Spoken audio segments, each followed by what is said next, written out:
So, a question I often don't get asked is, how fast is this from 0 to 60? Well, let's see.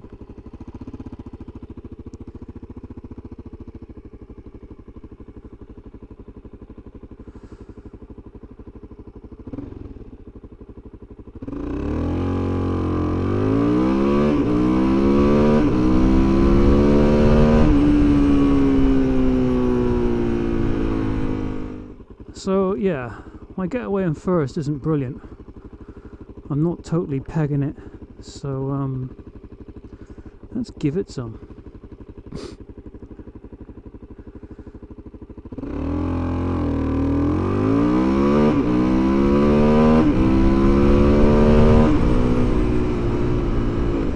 That'll do.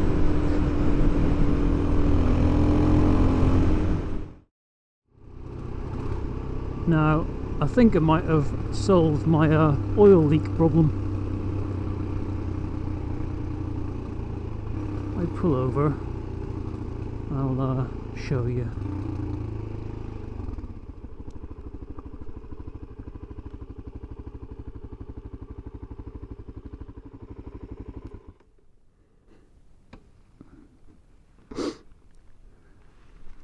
If you recall, I've been losing oil very slowly over the last few months, and I've had a look at pretty much everything. There's nothing coming out of the exhaust, there's no pools of oil anywhere. And I was fixing the exhaust the other night, the seal had gone, I was putting a new one on, and I managed to touch this, which is the oil breather return pipe. So as the engine is spinning fast and chucking oil around, it turns into a mist and it's collected here. It goes down that tube into that, and that's got like a Brillo pad type thing in it with some baffles. The oil condenses on it, drops down, comes into there and returns into the cylinder. So that's fine.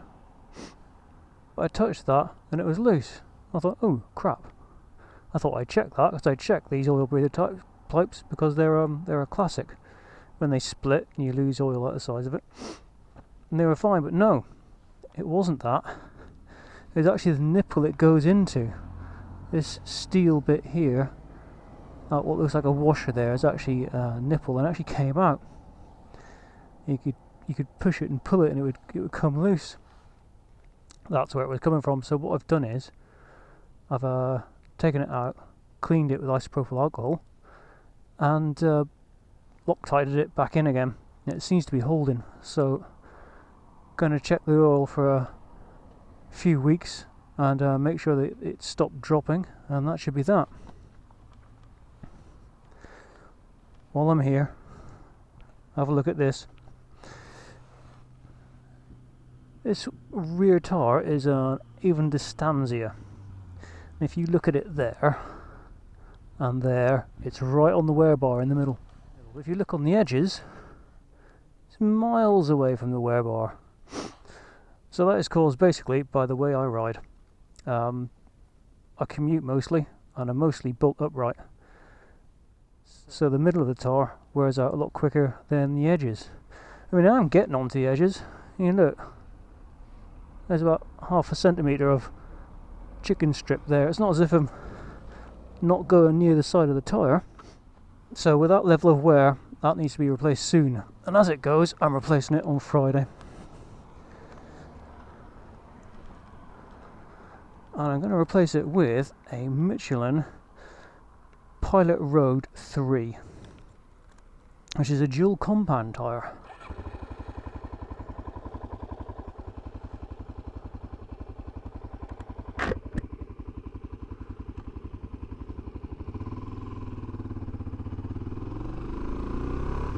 Now, the advantage of a dual compound tyre is that the compound is firmer in the middle than it is at the edge. So the edges of the tyre are nice and sticky for when you lean over around corners, but the middle is has got longer life and is better wearing. I'm quite interested to see how well it does, because Baron von Grumble swears by him. He reckons he gets 12,000 miles. I think it was 12,000 miles.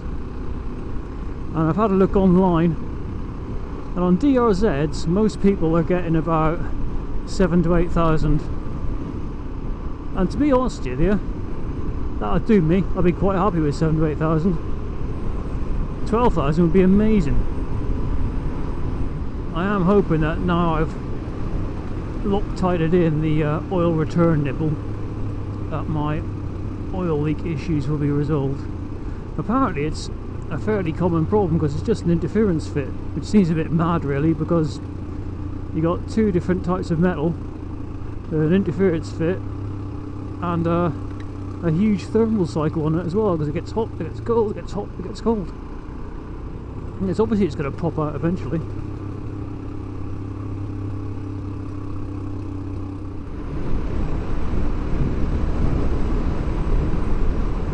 So yeah, a lot of people swear by the pilot power on the DRZ, but they don't really last that long. And as most of my riding is commuting, I need something that is a good commuter. And apparently Pilot Road is the bee's knees. We shall see.